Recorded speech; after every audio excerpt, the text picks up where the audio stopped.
The suitcase handle bit into my palm as my father's voice exploded through the marble foyer. "Get out, Olivia. If you walk out that door to marry him, you are no daughter of mine." My chest felt like it was on fire, but I didn't move. My mother stood frozen on the staircase, her diamond necklace catching the light. She said nothing. Outside, through the rain-streaked windows, I could see Evan waiting in his old pickup truck. His shoulders were soaked through his jacket. His jaw was tight with pain he couldn't fix. "Dad, please don't do this," I whispered. "Mr. Prescott to you," he snapped back. His eyes were cold as steel. "Go live in the dirt where you belong." The butler moved toward the door. I looked at my mother one last time, hoping she'd say something, anything. But she just turned away. The heavy oak doors closed behind me with a click that sounded like a gunshot. That sound would echo in my head for years. I didn't cry until we crossed the county line. That's when everything hit me all at once. I had traded silk sheets for stainwork clothes. I had left behind a mansion for a tiny apartment above Evan's auto shop. My name was Olivia Prescott, the only daughter of Richard and Elaine Prescott. My family cared more about what people thought of us than about actual people. They threw fancy parties for charity, but never actually helped anyone who needed it. And now I had become their biggest shame. The girl who chose love over luxury. The daughter who married a mechanic instead of a lawyer or doctor. In their world, I had committed the ultimate crime.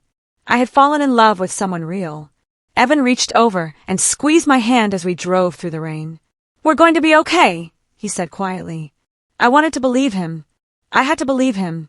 Because there was no going back now. Our first morning together was beautiful chaos. The apartment was small and the faucet leaked. I burned the toast twice, and we both laughed until tears ran down our faces.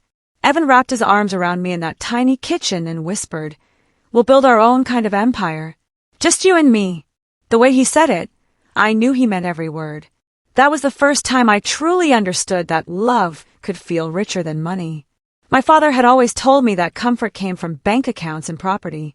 But standing there in that cramped kitchen with burnt toast and a leaky sink, I felt wealthier than I ever had in the mansion. Evan kissed my forehead and went downstairs to open the shop. I could hear the tools clanging and customers arriving. This was real life. This was honest work. And for the first time ever, I felt like I belonged somewhere. A month later, a courier knocked on our door. The envelope was thick and expensive. I recognized my father's seal immediately. My hands shook as I opened it. Inside was my birth certificate, a check for $10, and a note written in his perfect handwriting. The note said, "For the last meal you'll ever eat with my name." The check felt like a slap across my face. $10. That's what my father thought I was worth now. My hands trembled, so hard the paper ripped. Evan found me sitting on the floor, staring at the torn pieces. He wanted to drive to the mansion and confront my father right then. I grabbed his arm and told him no. "You don't fight arrogance," I said, trying to keep my voice steady. "You outgrow it." I taped my birth certificate to the fridge as a reminder. Not of where I came from, but of where I refused to return. I started working at Evan's garage the next week. At first, I just swept floors and answered phones. I ordered parts and scheduled appointments. Customers looked confused when they saw someone wearing pearl earrings, booking their oil changes. Some of them whispered behind my back. But I didn't care anymore. For the first time in my life, my work actually mattered. I wasn't just showing up at charity events for photos. I wasn't pretending to care about things that meant nothing. I was helping Evan build something real. Every phone call I answered, every floor I swept, every part one ordered felt important. The Prescott girl was gone. I was just Olivia now. And Olivia worked hard. Evan would find me in the office late at night, working on spreadsheets and invoices. "You don't have to do this," he'd say. "Yes, I do," I'd answer. Because I finally had a purpose. Every Sunday, I called my mother. Every single Sunday, the phone would ring and ring until voicemail picked up. I left messages telling her I was okay. I told her about the apartment, about working at the shop, about being happy. She never called back. Then one Sunday, 3 months after I'd left, she answered. "Olivia!" Her voice was barely a whisper. "Mom, I've been calling every week." "I know," she said. "He forbids me to speak to you." The pain in her voice cut through me like glass. "Then hang up," I said softly. Because I'm not going to stop living my life. There was a long silence. I could hear her breathing on the other end. Then she said, I'm sorry, and the line went dead. I sat there holding the phone for a long time. Then I put it down and never dialed that number again. She had made her choice. 6 months after I left home, a customer's car caught fire in the garage bay. Evan and I worked side by side, covered in smoke and ash, trying to save what we could. The flames destroyed 2 other cars and damaged half the shop. The insurance money barely covered the repairs. We thought we might have to close down. But then something amazing happened. The community showed up.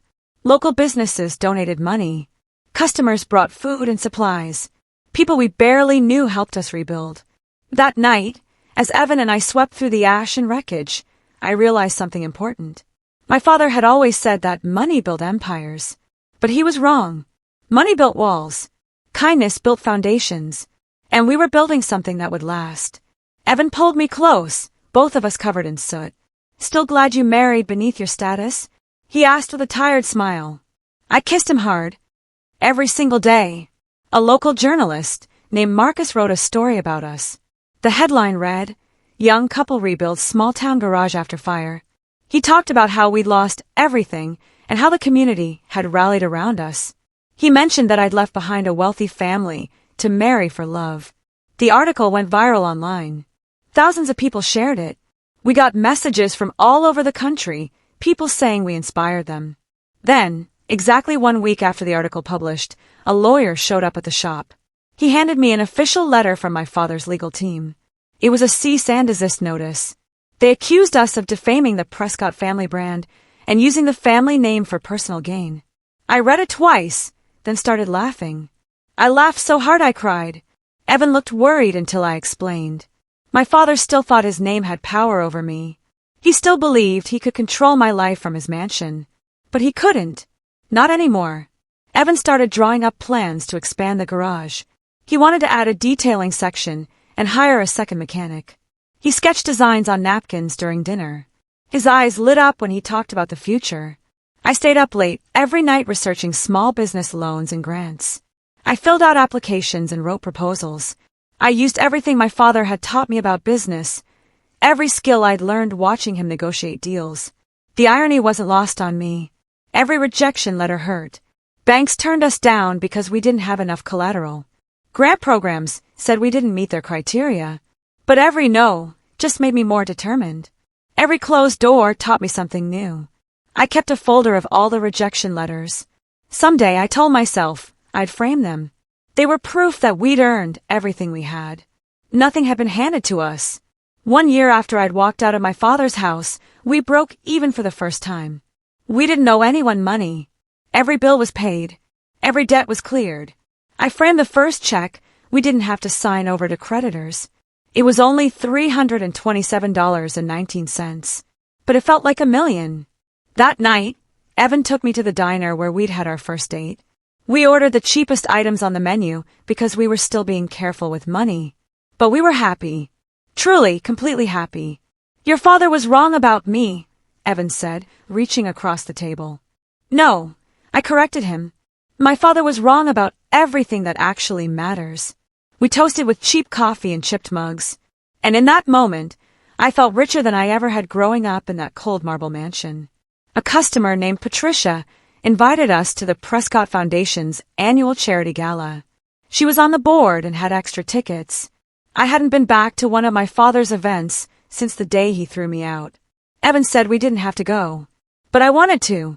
I wore a dress from a thrift store that cost $12. Evan wore his best suit, cleaned and pressed. It was humble but honest. When we walked into the grand ballroom, everything looked exactly the same.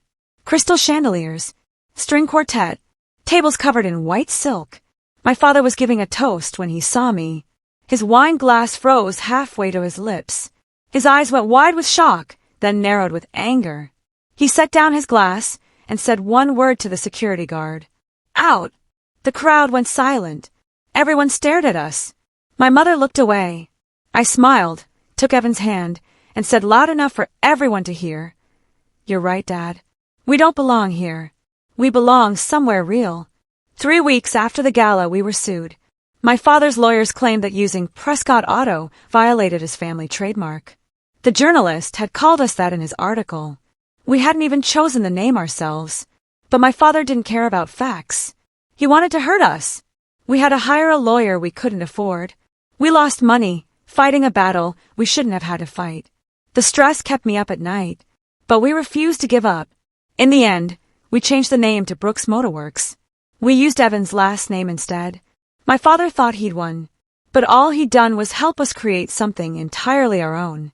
Something he couldn't touch, or claim or control. His attempt to bury us had actually set us free. We painted the new name across the building in bold letters. Brooks Motorworks. No Prescott attached. And it felt perfect.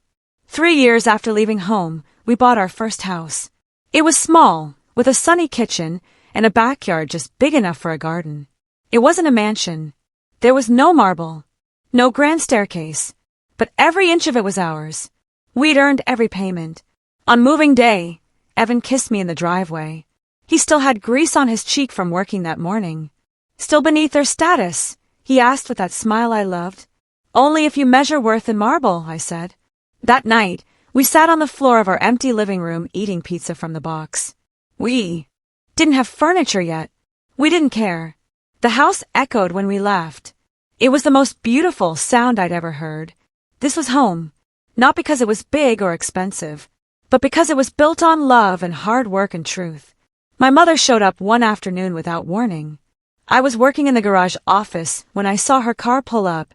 She got out wearing sunglasses, even though it wasn't sunny. She was thinner than I remembered. Her hands shook as she knocked on the door. "Olivia," she said when I opened it. "Can we talk?" We sat in the waiting area. She wouldn't look at me directly. "He's losing everything," she whispered. "The market crashed. His investors pulled out. The lawsuits keep coming." For just a moment, I felt sorry for her. For both of them. Then I remembered the night she stood silent while he threw me out. I remembered all those Sunday phone calls she never answered. "You told me to hang up once," I said quietly. "Now it's your turn to leave." She stood up slowly. "I understand," she said. Then she walked out. I watched her drive away and felt nothing but peace. A regional business investor named Carl approached Evan at a conference. "Your brand is authentic," he said. "People trust Brooks Motorworks. I want to help you expand." Suddenly we were negotiating leases for new locations instead of just fixing cars. We were hiring managers and training staff. Every decision was careful and thoughtful. We never borrowed more than we could pay back. We never cut corners or compromised our values. Every success felt earned. Every new location felt like a quiet victory. Within 2 years, we had 5 locations across 3 counties. Each one had the same values we'd built the first shop on. Honesty, quality, fair prices. We weren't just running a business anymore. We were building a legacy. And we were doing it the right way. The way my father never could. I drove past the old mansion one night on my way home. There was a "for sale" sign on the gate. The same gates that had closed behind me 5 years ago now hung rusty and half open. The gardens were overgrown. Some windows were dark. The place that once seemed so powerful now looked empty and cold. I slowed down but didn't stop. Some ghosts don't deserve visits. Some places should stay in the past where they belong. Evan was waiting for me at home with dinner on the table. Our son, Tyler, was doing homework at the kitchen counter. This was my family now. This was where I belonged. The mansion was just a building. It never was a home. Home was wherever Evan and Tyler were. Home was the life we'd built with our own hands. We were invited to speak at a regional business summit. The topic was building success from nothing. I was nervous standing backstage. These were business owners and entrepreneurs who'd probably never struggled like we had. But when I walked onto that stage and saw all those faces looking up at me, something shifted. I told our story. I didn't hide anything. "My father taught me everything about business," I said. "He just taught me all the wrong lessons." I talked about how he measured worth in money and status, how he threw me away when I chose love over luxury, how every rejection made us stronger. When I finished, the room was completely silent. Then the applause started. It was thunderous. People stood up. Some were crying. After the speech, dozens of people came up to thank me. They said we inspired them. They said our story gave them hope. Maybe somewhere, My father heard about it. Maybe he didn't. Either way, I told the truth. My father's company officially collapsed 6 years after I left. I read about it in the business section of the newspaper. Prescott Holdings was liquidating all assets. The mansion was sold. The cars were auctioned off. Dozens of employees lost their jobs. The article called him a symbol of outdated wealth and failed leadership. My phone rang that evening. Unknown number. I knew it was him before I even checked. I let it ring until it went to voicemail. He didn't leave a message. Part of me wondered what he would have said. Would he have apologized? Would he have blamed me somehow? But I didn't call back. Some conversations aren't worth having. Some bridges are better left burned. I showed the article to Evan. He just shook his head. You could have had all that, he said. No, I corrected him. I could have been trapped in all that. What I have now is so much better. I found out I was pregnant on a Tuesday morning. I took the test 3 times because I couldn't believe it. When I told Evan, he picked me up and spun me around the kitchen. Then he sat down and cried happy tears. We didn't have family photos to hang in our house. No pictures of grandparents or cousins. No history on the walls. So we decided to start making our own. We painted the spare bedroom yellow. We bought a crib and put it together ourselves. I rubbed my growing belly and talked to our baby about the life we'd built. About choosing love over money. About building something real. You'll never have a trust fund, I whispered. But you'll have parents who chose each other every single day. You'll have a home built on truth. That felt like the greatest gift I could give. Brooks Motorworks opened its 10th location 7 months into my pregnancy. The local newspaper ran a front-page story with our photo. Evan had his arm around me, his hand on my belly. We were both smiling. 2 weeks later, an envelope arrived with no return address. Inside was a copy of the newspaper article and a handwritten note. The handwriting was shaky but familiar. It just said, "Proud of you, Mom." I held that note for a long time. I'd been angry at her for so long. She'd chosen my father over me. She'd stayed silent when I needed her voice. But this note meant she'd been watching. She'd been paying attention. Maybe she couldn't leave him. Maybe she was trapped in her own way. I put the note in my desk drawer. I didn't frame it or display it, but I kept it, because somewhere under all that hurt, she was still my mother. I was 8 months pregnant when the knock came.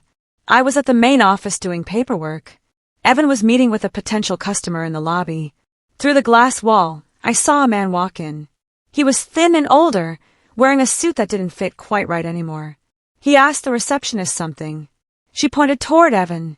The man walked over and I heard him say, "Excuse me, sir. My name is Richard Prescott. I heard you might be hiring." The papers fell from my hands. Evan looked confused. He didn't recognize the name. He'd only seen my father once, years ago in the rain. "Let me get our hiring manager," Evan said politely. Then he looked up and saw me standing there.